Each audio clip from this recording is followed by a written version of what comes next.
ఈరెండు వస్తుంది. ఈ ఈరెండ్‌కి ఒక మంచి బ్లాక్ బస్టర్ హిట్‌తో ముగించాలనుకునే నందమూరి ఫ్యాన్స్‌కి మాత్రం చాలా పెద్ద నిరాశ అయింది. ఒక రకంగా చెప్పాలంటే ఇది నందమూరి బాలయ్యకి ఇది ఒక పెద్ద ఒక మైనస్‌గానే మిగిలిపోయిందని చెప్పవచ్చు. ఎప్పుడు కూడా ఆయన సినిమా ఆగిపోయిన దాఖలాలు లేవు. కానీ మరికొద్ది గంటల్లో ఇలా రిలీజ్ అవుతుంది అనుకున్న ఆ టైంలో ఇలా వాయిదా పడటము, ఇప్పుడు అది ఎప్పుడు రిలీజ్ అవుతుందో కూడా తెలియని పరిస్థితి. మరి ఆర్థికపరమైనటువంటి సమస్యలన్నీ కూడా పరిష్కరించారా లేదా అనేది కూడా ఇదొక ప్రశ్న. అభిమానులతో ఒక ప్రశ్న, ఆందోళన. అయితే ఆ సినిమాకి ఎవరైతే డిస్ట్రిబ్యూటర్, ఎగ్జిబ్యూటర్స్ ఉంటారో ఫైనాన్స్ చేసిన వాళ్ళది ఒక సమస్య. ఇప్పటికీ ఆ సినిమాకి సంబంధించి థియేటర్లకు తీసుకుని మళ్ళీ ఏరే సినిమాలకి మార్చుకున్నటువంటి థియేటర్స్ది మరొక సమస్య. ఇలా ఈ అఖండ చుట్టూ అనేక సమస్యలు ఉన్నాయి. వీటికి సంబంధించి కూలంకషంగా ఒకసారి మాట్లాడదాము. ప్రముఖ నిర్మాత, డిస్ట్రిబ్యూటర్, సీనియర్ నిర్మాత, ఇండస్ట్రీకి ఒక గైడ్గా ఉండేటువంటి నట్టికుమార్ ఉన్నారు. నట్టికుమార్ గారు, మీకు తెలిసినటువంటి విషయాలు ఇండస్ట్రీలో నాకు తెలిసి చాలామంది చెప్పలేరు, చాలా విషయాలు ఓపెన్గా చెప్పరు, మాట్లాడరు. కానీ మీరు చెప్తారు ఇండస్ట్రీకి సంబంధించి ప్రతిదీ. అఖండ 2 విషయంలో రిలీజ్కి ముందు ఏం జరిగింది, రిలీజ్ తర్వాత ఏం జరుగుతుంది అనేది ఒక్కసారి. ఓపెనింగ్ ముందు ఏం జరిగింది, ఓపెనింగ్ తర్వాత ఏం జరిగింది కూడా చెప్పాలా. ఓపెనింగ్ అయ్యింది చక్కగా. బాలయ్యబాబు గారు అమ్మాయిని తీసుకొచ్చి ఎగ్జిక్యూటివ్ ప్రొడ్యూసర్గా పెట్టారు. సినిమాని మంచి హైప్ తీసుకొచ్చారు. బోయపాటి గారు, ఆయన కాంబినేషన్ చాలా పెద్ద హిట్ కాంబినేషన్ వాళ్ళది. ఆ కాంబినేషన్లో సినిమా చాలా బాగా ఆడుతుందని అభిమానులు కూడా ఒక ప్లానింగ్తో ఆ రోజు నుంచి మా బాలయ్య ఇలాగుంటాడు, మా బాలయ్య ఇలాగుంటాడు, మా బాలయ్య ఈ విధంగా ఉంటాడు, మా ఈశ్వరుడు రూపంలో ఇలాగుంటాడు, పూనకాల్లో ఇలాగుంటాడు, త్రిశూలం పెట్టి ఇలాగుంటాడు. ఒక ఎక్స్పెక్టింగ్స్లో ఉండి దాన్ని హోమం చేయించి అయి చేసి పూజలు చేసి పాలాభిషేకాలు చేసి కుంకాభిషేకం చేసి మొత్తం కటౌట్లు పెట్టి అన్నీ చేసి సినిమా రిలీజ్ 6:30కి రాత్రి 9:30కి టికెట్లు తీసుకొని లైన్ కట్టి టికెట్లు తీసుకునేటప్పటికి సడన్గా ఒక షాక్, ఇంక్లూడింగ్ నాకు కూడా. నేను ఒక ఎగ్జిబ్యూటర్గా నేను టీవీ చూస్తుంటే ఇప్పుడే మన చేతుల్లో లేదు, చేతుల్లో కొన్ని ఉండవు కనుక దయచేసి ప్రీమియర్ షో క్యాన్సల్. షాక్. ఇక్కడ ప్రీమియర్ షో క్యాన్సిల్ అన్నారు, ఇండియాలో క్యాన్సిల్ అన్నారు, మరి ఓవర్సీస్లో పడుతున్నాయని మళ్ళీ దాంట్లోనే ట్వీట్ చేశారు. ఓవర్సైజ్లో యథావిధిగా పడతాయి అన్నారు. ఆ 10 గంటల తర్వాత వాళ్ళ ఫోన్లకు ఓవర్సైజ్ జర్మనీ నుంచి, యూఎస్ నుంచి, యూకే నుంచి మొత్తం అందరూ ఫోన్లు, అన్న ఏమైనా క్లియర్ అయిందా ఏమైందన్నారు. జనాలు మొత్తం $18 పెట్టాం, $20 పెట్టాం, సినిమా అంతా ఫుల్స్ అయిపోయింది, మా పరిస్థితి ఏంటో తెలియదు, ఇక్కడ మాత్రం ఒక డిఫరెంట్ ఉంటుంది, డెమరేజ్ పడిపోతాయి, మాకు చాలా కష్టాలు ఉన్నాయి, ఇబ్బందులు ఉన్నాయి. 12 గంటలకి సినిమా మొత్తం క్యాన్సిల్ అని అనౌన్స్ చేశారు. అంటే వాళ్ళు చేసిన సింపుల్ అది. దీని మీద ఎంత కష్టపడ్డారో, ఒక డైరెక్టర్ ఎంత కష్టపడ్డాడో, ఆ హీరో ఎంత కష్టపడ్డాడో, పాన్ ఇండియా మూవీకి ఎక్కడ ప్రచారం చేశాడో, ఆ సినిమాని ఎంత కష్టపడి సినిమా చేశాడో, పాపం వాళ్ళు కూడా సినిమాని డబ్బు పెట్టి సినిమా చేసి ప్లానింగ్ లేకుండా సినిమా ఆగడం అనేది చరిత్ర. అంటే షాక్లో గురయ్యారు అందరూ. యాక్చువల్లీ ఇది మొత్తం కూడా నిర్మాతల యొక్క నిర్లక్ష్యమే ఉంది అనేసి చాలా వరకు వినిపిస్తుంది. ఆ నిర్లక్ష్యం ఏంటి అసలు? నిర్లక్ష్యం అనేది దానికి ఒకటి, అది ఏమంటారంటే ఓవర్ కాన్ఫిడెన్స్ అనేది ఒకటి, ఎవరికి చెప్పకపోవడం తప్పడిది ఒకటి. పాత బాకాయలు ఉండేటప్పుడు పాత బాకీలు ఏ విధంగా ఉండాలి, ఎందుకంటే కొత్త నిర్మాతలు ఏం కాదు, హిట్లు ఇచ్చారు, ఫ్లాపులు ఇచ్చారు, రోడ్డు మీద పడ్డారు, హైప్లో ఉన్నారు. అలాంటి పరిస్థితుల్లో మిమ్మల్ని నమ్మి హీరో ఇచ్చాడు సినిమా, మిమ్మల్ని నమ్మి డైరెక్టర్ సినిమా ఇచ్చాడు, మిమ్మల్ని నమ్మి ఫైనాన్స్ ఇచ్చారు. అలాంటప్పుడు మీరు హీరోస్ ఇంటర్నేషనల్ హీరోది కాదు, 15-12 సంవత్సరాల నుంచి ఉన్నది, అది ముందుగా చూసుకోవాలా లేదా, ప్లాన్ చేసుకోవాలా లేదా ఒకటి. రెండోది పాత బాకీలు ఉంటే ఆలోచించాలి. ఈ సినిమా టేబుల్ ప్రాఫిట్. మీరు రేట్లకి ఎంత అమ్మారండి? డాకు మహారాజు మీద డబల్ రేట్లు అమ్మారు మీరు. అంటే మీరు అంత రేట్లు సంక్రాంతికి వచ్చే సినిమా మీద డబల్ రేట్లు అమ్మారంటే ఈ డిస్ట్రిబ్యూటర్లకు ఎంత నమ్మకం ఉంది. అలాంటి సినిమాని ఈరోజు టేబుల్ ప్రాఫిట్ 100 కోట్ల నుంచి 115 కోట్ల దాకా మీ అకౌంట్స్కి అందరూ వేసేసారు. సాటిలైట్తో కలిపి 200 కోట్లు అయిందని బయట అంటున్నారు. 200 బయట అనడం కాదు, అది నిజం. అది 200 కోట్లు అబోవ్ అయింది కలెక్షన్. మరి ఇప్పుడు ఈ 200 కోట్లు వచ్చినప్పుడు ఆ జస్ట్ ఈ రోజుకి సంబంధించి ఎంత సార్? అది ఒక 28 కోట్లు ఎంతో అంటున్నారు కదా, అది మిగతా అన్ని క్లియర్ చేసుకోవచ్చు కదా అది? సార్ నేనంటే అంటున్నాను, ఇప్పుడు మొత్తం కలిపి 100 నుంచి పైన వచ్చింది కలెక్షన్. పోనీ అది కూడా మీకు చెప్తున్నా, వైజాగ్ 11, ఈస్ట్ 5:30, వెస్ట్ చాలా 5:50 అంటున్నారు, వీళ్ళు 3 అంటున్నారు, కృష్ణా 3, గుంటూరు 5, 3.5, సీడెడ్ 24, మొత్తం అందరూ కలిపి పేర్లు చెప్పను. నైజాం దిల్రాజు గారు 25, దిల్రాజు గారిది 25 అంటే మొత్తం టోటల్గా ఇది exhibitor collection. Karnataka 8, over size మొత్తం అదొక 15 అంటున్నారు. అలా మొత్తం అంతా కలిపి 115 అవ్వచ్చు. ఓవర్ సైజ్ 13, నార్త్ ఇండియా 15 అంటున్నారు. ఇవన్నీ మనం లెక్కేసుకున్నా 115 అవ్వచ్చు. పోనీ దాంట్లో తక్కువ ఉండొచ్చు, ఎక్కువ ఉండొచ్చు. 100 సాటిలైట్ 72 అంటున్నారు డిజిటల్. ఎంత అయిందండి? మరి సినిమా ఎంత అయిందని వాళ్ళు చెప్తున్నారు బయట. 150 అయిందని, 140 అయిందని, 130 అయిందని, లేదా 250 కోట్లు అయిందో బోయపాటిగా చెప్పాలి. ప్రొడక్షన్ కాస్ట్ డెఫిసిట్ వచ్చిందా అది మాట్లాడాలి. లేదు ఇదే సినిమా మీకు ఎంత అయిందో బడ్జెట్ హీరో డైరెక్టర్ గారు చెప్పాలి. మరి వాళ్ళు చెప్పిన ప్రొడక్షన్ ప్రకారం 150 అయింది అంటున్నారు. అంటే ఇంకా డబ్బులు మిగిలాయా? అంటే ఇక్కడ ఈ సినిమాకి ఇబ్బంది లేదు కదా. బయట డబ్బులు మనం ఎలా తెచ్చుకోవాలి, ఏం చేయాలి, అది ఏదో ప్లానింగ్ మనం చేసుకోవాలి. ఎందుకంటే మీరు ఈ సినిమా మనం కొంత డబ్బు పెడితేనే కదా సినిమా స్టార్ట్ అయింది. 20 కోట్లు, 10 కోట్లు, 30 కోట్లు పెడితేనే వచ్చిందా? మరి అది మీరు పాత బాకీలు మీరు సెట్ చేసుకోలేరా? ముందుగా ప్లాన్ చేసుకోలేరా? ఇది ఒక హీరోని ఇబ్బంది పెట్టడం, డైరెక్టర్ని ఇబ్బంది పెట్టడం, ఆ ఫ్యాన్స్ని ఇబ్బంది పెట్టడం, ఎగ్జిబిటర్లు ఇబ్బంది పెట్టడం, డిస్ట్రిబ్యూటర్లు ఇబ్బంది పెట్టడం, ఇండస్ట్రీ అనేది తీవ్ర నష్టాల్లోకి వెళ్ళిపోయింది. ఈ ఒక్క నమ్మకం పోయింది. పెద్ద సినిమా ఎప్పుడైతే ఆగిందో రేపు ఫ్యూచర్ పెద్ద సినిమాలు అన్నింటిలో కూడా డబ్బు ఇవ్వడానికి భయపడతారు ఎగ్జిబిటర్. ఆ భయమే వస్తే సినిమా రిలీజ్ అవ్వవు. ఎందుకంటే ఎగ్జిబిటర్ సినిమా ఇస్తే డిస్ట్రిబ్యూటర్కి వస్తుంది, డిస్ట్రిబ్యూటర్ ఇస్తేనే ప్రొడ్యూసర్ రిలీజ్ చేయగలుగుతాడు. ఇవన్నీ చైల్డ్ లింక్ ఇది. మరి దాన్ని మనం ఈరోజు ఈ పరిస్థితిని ఇండస్ట్రీ కూడా ముందుకు వచ్చి ఇండస్ట్రీ పెద్ద మనుషులు రావాలి. వచ్చారు ఈ 3 రోజులు దిల్ రాజు గారు వాళ్ళను. మరి వాళ్ళ వల్ల ఏమీ కాదన్నట్టుంది, చేతి తీసినట్టున్నారు. నాకు తెలియదు. మరి సినిమా రిలీజ్ ఆగడం అంటే ఇంకా చాలా దారుణమైన విషయం. అది కూడా బాలయ్యబాబు సినిమా ఆగడం. అభిమానులు అక్కడి నుంచి కదలట్లేదు. అభిమానులు వచ్చి కన్నీరు పెడుతున్నారు. అభిమానులు మా హీరో సినిమా కుట్ర చేశారంటున్నారు. అభిమానులు మా హీరో సినిమా చూపించండి అంటున్నారు. ఎగ్జిబిటర్లు సినిమా పోస్టులు మార్చలేకపోతున్నారు. ఏ షో ఉంటుందో తెలియని పరిస్థితి, ఏ షో ఎప్పుడు వేస్తారో తెలియని పరిస్థితి. రోజుకి డెమరేజ్ వస్తుంది. సినిమా రిలీజ్లో షోలు పడక నష్టం వస్తుంది. ఆ క్లారిటీ ఇవ్వట్లేదు, ఈ క్లారిటీ ఇవ్వట్లేదు. డబ్బులన్నీ కూడా ఎగ్జిబిటర్ల ద్వారా, డిస్ట్రిబ్యూటర్ల ద్వారా డబ్బులు తీసుకొని పెట్టుకున్నారు. ₹1, ₹2 కాదు, 100 కోట్ల రూపాయలు పెట్టుకొని మీరు ఈరోజు పరిస్థితి ఏంటి? మీరు డేట్ అనౌన్స్ చేయాలా, అభిమానులు క్లారిటీ ఇవ్వాలా, మీరు ఎగ్జిబిటర్స్కి మీ డబ్బు వాపస్ ఇవ్వాలా. రిలీజ్ డేట్ వేస్తే అది వాళ్ళు రిలీజ్ డేట్ పడింది అనుకోండి, ఓకే, అది ఎవరి ఇష్టం వాళ్ళది. లేదనుకో డబ్బులు వాపస్ ఇవ్వాలా. ఇది లేకపోతే ఇండస్ట్రీ దెబ్బతింటుంది. పెద్దలు ఇన్వాల్వ్ కావాలి. అందుకే బాలయ్యబాబు గారు ఇన్వాల్వ్ కావాలంటున్నా, బోయపాటి గారు ఇన్వాల్వ్ కావాలంటున్నా. బాలయ్యబాబు గారు పెద్ద మనసుతో అభిమానులు బాధను చూసి, అభిమానులు ఎగ్జిబిటర్లో బాధను చూసి రిక్వెస్ట్ ఏంటంటే ఆ సినిమాని రిలీజ్ చేసేటట్టు, దగ్గరుండి మాట్లాడేటట్టు చేయండి. ఫైనాన్స్లో కూడా నా రిక్వెస్ట్, మీరు అన్నీ తెలుసు, ఆయన ఈరోజు ఇంటర్నేషనల్ ఉందని తెలుసు, ఇది ఉందని తెలుసు, అప్పులు ఉన్నాయని తెలుసు, అన్నీ తెలుసు, మీరు అప్పిచ్చారు.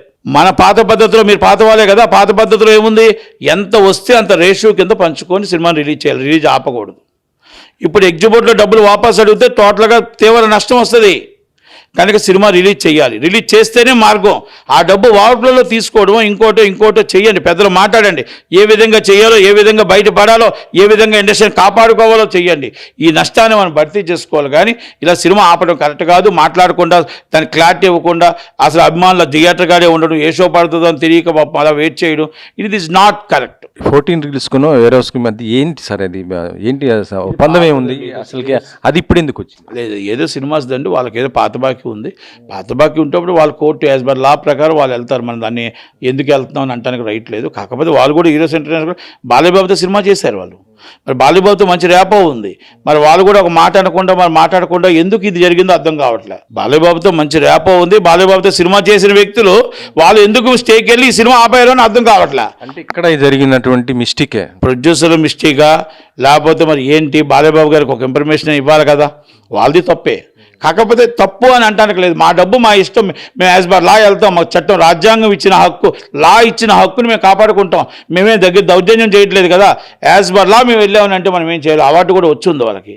కానీ నాకు మాత్రం ఇండస్ట్రీలో ఉన్న వ్యక్తులు కాబట్టి, ఒక్కసారి బాలయ్యబాబుతో బాగా పరిచయం ఉంది కాబట్టి బాలయ్యబాబుతో కూడా డిస్కస్ చేస్తుంటే బాగుండేమో అని నాకు అనిపించింది. నాకు అంటే ఈ సినిమాకి ఇంత ఇబ్బంది రావడానికి కారకులు ఇటు బాలయ్యను, బోయపాటి కూడా అన్నమాట అంటున్నారు. బాలయ్య దాదాపు 40 కోట్లు తీసుకున్నాడు, ఇటు బోయపాటి 30 కోట్లు తీసుకున్నాడు. ఇదే బడ్జెట్ ఎక్కువైపోయింది, వాళ్ళు ఉన్న దానితో తీశారు, ఇంకా భరించలేని పరిస్థితి, ప్రొడ్యూసర్ పరిస్థితి అయిందని అంటున్నారు. ఇది ఎంతవరకు వస్తాం? ప్రొడ్యూసర్ ఇష్టపడి సినిమా తీశాడు కదా, ఇప్పుడు ప్రొడ్యూసర్ ఇష్టపడి డబ్బులు ఇచ్చాడు కదా, ప్రొడ్యూసర్ ఇష్టపడి మరి సినిమాని ఒప్పుకున్నాడు కదా, మరి డిస్ట్రిబ్యూటర్ ఇష్టపడి సినిమా కొనుక్కున్నారు కదా, ఎగ్జిబిటర్ ఇష్టపడి డబ్బు ఇచ్చారు కదా, అది టేబుల్ ప్రాఫిట్ ఉందని నేను అంటున్నాను.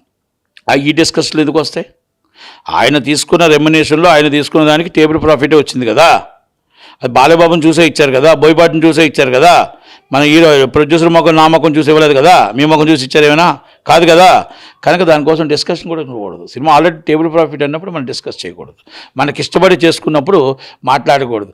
మనకి సినిమా ఫస్ట్ ఇచ్చేటప్పుడు దేవుడు అంటాం, తర్వాత వచ్చి కష్టమైనప్పుడు దెయ్యం అంటే ఎలాగా. ఇచ్చేటప్పుడు మనకి ఏ దానికైతే మనం ఒప్పుకున్నాం దానికి మనం కట్టుబడి ఉండాలి. యాక్చువల్లీ హరిహర వీరమల్లు సమయంలో కూడా ఇలాంటి సమస్య వస్తే పవన్ కళ్యాణ్ గారు ముందుండి దాదాపు ఒక 40 కోట్లు ఆయనే ముందుండి సంతకం పెట్టేసి మొత్తం సినిమా ప్రొడ్యూసర్కి లాస్ రాకుండా తప్పనిసరిగా సినిమా రిలీజ్ అయ్యేది చేశారు. కానీ బాలకృష్ణ ఎందుకు చేయలేరని ఒక ప్రశ్న ఇప్పుడు వస్తుంది. ఒకటి అది 5 సంవత్సరాల డేట్స్లో కొంచెం తప్పు జరిగింది కాబట్టి, లేట్ అయింది కాబట్టి, ఆ నిర్మాతకి ఆయనకి మంచి హిట్స్ ఉన్నాయి కాబట్టి ఆయన పవన్ కళ్యాణ్ గారికి మంచి హిట్స్ ఇచ్చాడని ఒక అభిమానంతో, మానవతత్వంతో ఆ సినిమా రిలీజ్ ఆగకూడదు, నా కోసం ఇబ్బంది రాకూడదని ఆయన కొత్తగా రిస్క్ చేసి సినిమా రిలీజ్ చేసిన మాట వాస్తవమే. అందరూ చేయాలని ఏం లేదు కదా. నా దగ్గర మీ దగ్గర డబ్బు ఉంటుంది, మీరు ఇస్తారు నేను ఇవ్వను, లేకపోతే నేను ఇస్తాను మీరు ఇవ్వరు, అందరూ ఇవ్వాలని ఉందా? ఎవరి ఇష్టం వాళ్ళది. అంటే ఇక్కడ అభిమానుల్ని దృష్టిలో పెట్టుకోవాలి, ఇండస్ట్రీని దృష్టిలో పెట్టుకోవాలి, అదే కదా. దాంతోపాటు ఇంతవరకు ఎప్పుడు ఒక సినిమా ఇంత ఆగిపోయే పరిస్థితి వస్తుందనేసి లేదు పరిస్థితి, కానీ ఈ సినిమా ఆగిపోయి ఆయనకు ఒక మచ్చలా మిగిలింది అనేసి ఒక బాధ. ఒక మాట అండి, హీరో గారి ఇష్టం, బాలయ్యబాబు గారు ఆయన ఇష్టం, అది బోయపాటి గారు ఆయన ఇష్టం. సినిమా రిలీజ్ ఆగిపోయింది, దాన్ని ఎలా రిలీజ్ చేయాలని చూడాలి. వాళ్ళు డబ్బు పెడతారు, ఇంకో డబ్బు పెడతారు, తప్పది. ఇంకొకరు డబ్బు ఎవరు ఎందుకు పెడతారు? దాన్ని పెద్ద మనుషుల తరహా కూర్చొని ఎలా రిలీజ్ ప్లాన్ చేయాలి, ఏ విధంగా, ఎవరిష్టం వాళ్ళది. వాళ్ళ ఇష్టాన్ని మనం అడగకూడదు, వాళ్ళ ఇష్టాన్ని మనం ప్రశ్న చేయకూడదు. ఎవరిష్టం వాళ్ళది. పవన్ కళ్యాణ్ గారికి ఒక ఇష్టం, బాలయ్యబాబు గారికి ఒక ఇష్టం, ఎవరిష్టం వాళ్ళది, అంతే తప్ప మనం ఎవరిని ప్రశ్న చేయకూడదు. నాకు తెలిసిన సమాచారం ప్రకారం కొంత రెమ్యునేషన్ వాళ్ళు వదులుకున్నారంటున్నారు, ఇద్దరు కూడా వదులుకున్నా కూడా ఈ సినిమా ఇబ్బంది పడిందని అంటున్నారు. మరి ఎంత దాకా నిజమో ఏంటో నాకు తెలియబోయి దానికోసం నేను డిస్కస్ చేయను. అయితే ఇప్పుడు బావ ముఖ్యమంత్రి, అల్లుడు మంత్రి, ఈయన ఎమ్మెల్యే, తర్వాత ఇంకొక అల్లుడు ఎంపీ, ఇంత పొలిటికల్ ఎంత ఉంది, ఈ సమస్యని ఎందుకు పరిష్కరించలేకపోయారు ఏంటి అనే ఒక ప్రశ్న ఇప్పుడు వస్తుంది. దానికి ఏంటి? Communication gaps. ఒక్క మాట చెబితే 5 నిమిషాలు అయిపోయే పని అరగంటలో అయ్యే పని ఇంత దాకా రాగడం, సినిమా ఆగడం, ఇది కరెక్ట్ కాదు. ఆగింది అనేది కలలో కూడా ఊహించలేదు, ఆగుతుంది అనేది ఎవరో కూడా కనకుండానే అయిపోయి. నేను కూడా డబ్బు ఇచ్చాను, నేను ఎగ్జిబిటర్గా డబ్బు ఇచ్చాను, నా ఫ్రెండ్స్ డబ్బు ఇచ్చారు, అందరూ డబ్బు ఇచ్చారు, నా తోటి ఎగ్జిబిటర్ డబ్బులు ఇచ్చారు, అందరూ డబ్బులు ఇచ్చారు. సినిమా రిలీజ్ అవుతుందని బాలయ్యబాబుని నమ్మే, బోయపాటి గారిని నమ్మే సినిమా ఇచ్చాం. అలాగే ఈ ప్రొడ్యూసర్లు నమ్మే కదా డబ్బు ఇచ్చాం. సినిమా ఆగుతుందంటే ఎవరిని ఇస్తారా డబ్బు? సినిమా బాగుంది, మంచి హిట్. ఇప్పుడు కూడా చెప్తున్నా, ఎప్పుడు రిలీజ్ అయినా మళ్ళా బాలయ్యబాబు రికార్డులు బద్దలు కొడతాడు. పూనకాలు is a before hit is movie.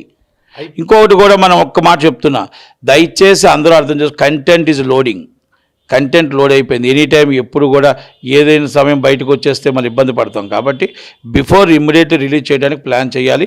ఎగ్జిబిట్లో డబ్బులు వాపస్ ఇవ్వడానికి ప్లాన్ చేయాలి. ఒకవేళ రిలీజ్ డేట్ అనౌన్స్ చేసి అభిమానుల్ని కళల్లో ఆనందం చూడాలి, ఒక క్లారిటీ ఇవ్వాలి. అది ఇట్టి వసతులు రేపు ఉదయం కల్లా క్లారిటీ ఇవ్వకపోతే ప్రొడ్యూసర్ డబ్బులు వాపస్, ఎగ్జిబిట్ డబ్బులు వాపస్ ఇచ్చి మీరు ఏ డేట్ అయినా క్లారిటీ ఇస్తే అభిమానులు ఆనందపడతారు.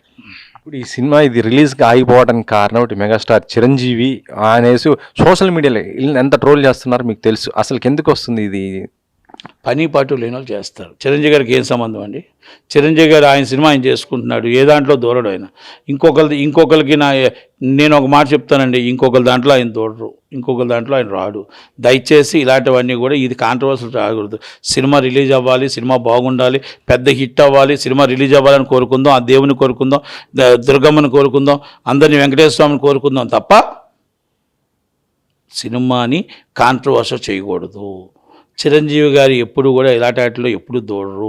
అది కాంట్రవర్సీ చేయరే కాదు, కానీ ఎవరో చేయరు. రెండోది, ఈ సినిమాని రిలీజ్ అవ్వాలని కోరుకుందాం, చక్కగా హిట్ అవ్వాలని కోరుకుందాం. దయచేసి కాంట్రవర్సీ చేయొద్దని నా మనవి. Thank you very much. Thank you. అయితే ఇప్పుడు ఇంకో మాట, ఇప్పుడు ఈ సినిమా ఒకవేళ 12న రిలీజ్ అయితే పరిస్థితి ఎలా ఉంటుంది? అంటే అఖండకు ఉన్న ప్లస్ ఏంటి, మిగతా సినిమాలకు ఉన్నటువంటి పరిస్థితి ఏంటి? సార్ అఖండ వేరు, చిన్న సినిమాలు వేరండి. ఇప్పుడు అది 5 రిలీజ్ అవ్వాలి, 12కి వెళ్తుంది అనుకోండి తప్పేం లేదు, లేకపోతే 24కి వెళ్తుంది అనుకోండి తప్పేం లేదు. ఎప్పుడు వేసినా హిట్టే సినిమా, అది ఎప్పుడు వేసినా హిట్టే. కాకపోతే క్లారిటీ ఇమ్మంటున్నాం, ఇప్పుడు కాదు, ఎప్పుడు వేస్తారు క్లారిటీ. ఎగ్జిబిట్ డబ్బులు వాపస్ ఇచ్చేయండి, మళ్ళీ తర్వాత మీరు అమ్ముకోండి సినిమా, మీరు ఏమైనా చేసుకోండి. ఫైనాన్సర్లు అందరూ సినిమా రిలీజ్ కోసం మీకు అప్పుకి ఇవ్వలే, మీకేం వడ్డీకి ఇవ్వలే. డబ్బులు సినిమా మీద నమ్మకంతో, డిసెంబర్ 5 రిలీజ్ నమ్మకంతో ఎగ్జిబిటర్ డిస్ట్రిబ్యూటర్కి ఇచ్చాడు. డిస్ట్రిబ్యూటర్ ఎవరికి ఇచ్చాడు? ప్రొడ్యూసర్కి ఇచ్చాడు. మీరు ఆ డబ్బు వాపస్ ఇవ్వాలి. సినిమా రిలీజ్ చేయకపోతే, వాపస్ ఇవ్వకపోతే మీరు మామూలుగా పేపర్ యాడ్ వేసి తప్పు చేసి డబ్బు తీసుకున్నట్టు అవుతుంది. ఇండస్ట్రీ రేపు ఎవరిని నమ్మరు. కనుక ఇండస్ట్రీ నమ్మకం ఉండాలి అంటే ఎగ్జిబిటర్ డబ్బు వాపస్ రావాలి. పెద్ద సినిమాలకు ఎందుకు ఇలాంటి సమస్యలు వస్తున్నాయి సార్? పెద్ద సినిమాలకి ఏం సమస్యలు రాలేదండి. ఈ సినిమాని ఈ మధ్యకాలంలో సమస్య వచ్చింది. చిన్న సినిమాలు ఆడుతున్నాయి, చిన్న సినిమాలు లాభాలు వస్తున్నాయి, చిన్న సినిమాలు పెద్ద సినిమాలు అన్నీ కూడా లాస్లోనే ఉన్నాయి. అందుకే చెప్పాను కదా, మనం కారు వేసుకుంటూ వెళ్ళిపోతుంటే, మన చైన్లు వేసుకుంటూ వెళ్ళిపోతుంటే 1000 కోట్లు సినిమా తీస్తే 2000 కోట్లు సినిమా తీస్తే కాదు, మన స్తోమత ఎంత ఉంది. మనం తీసే సినిమాకి రేపు ఉదయం ఇలాగే నష్టం వస్తే ఆపి కట్టగలమా మన ఆస్తులు అమ్మి? మనకి ఎంత ప్రాపర్టీస్ ఉన్నాయి, ఎంత ఆస్తులు ఉన్నాయి, అది తెలుసుకోకుండా ఎవ్వరు పడితే అది దొరికినట్టు తీసి పోతే ఫైనాన్సర్ పోతాడు, పోతే డిస్ట్రిబ్యూటర్ పోతాడు, పోతే ఎగ్జిబ్యూటర్ పోతాడు అనుకొని సినిమా తీస్తున్నారని ఇప్పుడు అనుకుంటున్నాను నేను. అంటే మీకు డబ్బు పోతే డబ్బు మీరు 30% కూడా మీరు కట్టుకోలేరు, 20% కూడా కట్టుకోలేని వాళ్ళు మీరు సినిమా తీయడం ఎందుకు? హీరోలు ఆలోచించండి, డైరెక్టర్లు ఆలోచించండి, ఇండస్ట్రీ ఎక్కడికి వెళ్ళిపోతుందో ఆలోచించండి. ఒక్కసారి చిన్న సినిమా బతుకుతుంది, చిన్న సినిమా బాగుంది, పెద్ద సినిమా బాగుండాలని కోరుకుందాం. కానీ ఆ నిర్మాత ఒక 30% నష్టం అయితే తట్టుకోగలరా లేడా? కానీ ఈ సినిమా టేబుల్ ప్రాఫిట్ ఉండే తీవ్ర నష్టం వచ్చి సినిమా ఆగడం అనేది అందరూ షాకుకు గురి చేసింది. నిర్మాతలు అభిమానులు కన్నీరు పెట్టుకుంటున్నారు, ఎగ్జిబిటర్ల బాధలో ఉన్నారు, ఎగ్జిబిటర్ల కష్టాల్లో ఉన్నారు, ఆందోళనలో ఉన్నారు. కనుక వాళ్ళందరూ రేపు వస్తామంటున్నారు, రేపు ఎగ్జిబిటర్ డిస్ట్రిబ్యూటర్లు వస్తున్నారు, వాళ్ళతో పాటు అందరూ వస్తారేమో. రాను చిలికి గాలివాన అవ్వకుండా ఇది సెటిల్ చేస్తే బాగుంటుందని బాలేబాబు గారికి రిక్వెస్ట్ చేస్తున్నాను. అలాగే మీకు మన బోయపాటి గారికి రిక్వెస్ట్ చేస్తున్నాను. Thank you. Last question sir, ఇప్పుడు ఇండస్ట్రీలో ఇంకొకటి అంటే బాలు గారిది ఇష్యూ కొంత నడుస్తుంది. విగ్రహం పెట్టడానికి అక్కడ చూస్తున్న ప్రయత్నంలో ప్రభుత్వం కూడా అనుమతి ఇచ్చింది, మొత్తం 14వ తారీఖున అనుకుంటా, అది మొత్తం కూడా ఏర్పాటు జరుగుతున్నాయి. కాకపోతే ఏంటంటే కొంత వ్యతిరేకత వస్తుంది. దీనివల్ల 2 రకాలుగా ఇబ్బంది, అటు ప్రాంతం ఇటు ప్రాంతం కొంత ఈ ఇష్యూ నడుస్తుంది సోషల్ మీడియాలో. ఇప్పుడు దానికోసం నేను ఏమి డిస్కస్ చేయలేండి, ఎందుకంటే మా ఇండస్ట్రీ ఇష్యూ కొంచెం నడుస్తుంది, మా సినిమా రిలీజ్ ఇష్యూ నడుస్తుంది. కాబట్టి ఈ ఇష్యూలో నేనేం మాట్లాడలేను, అందాక మాట్లాడను, సారీ.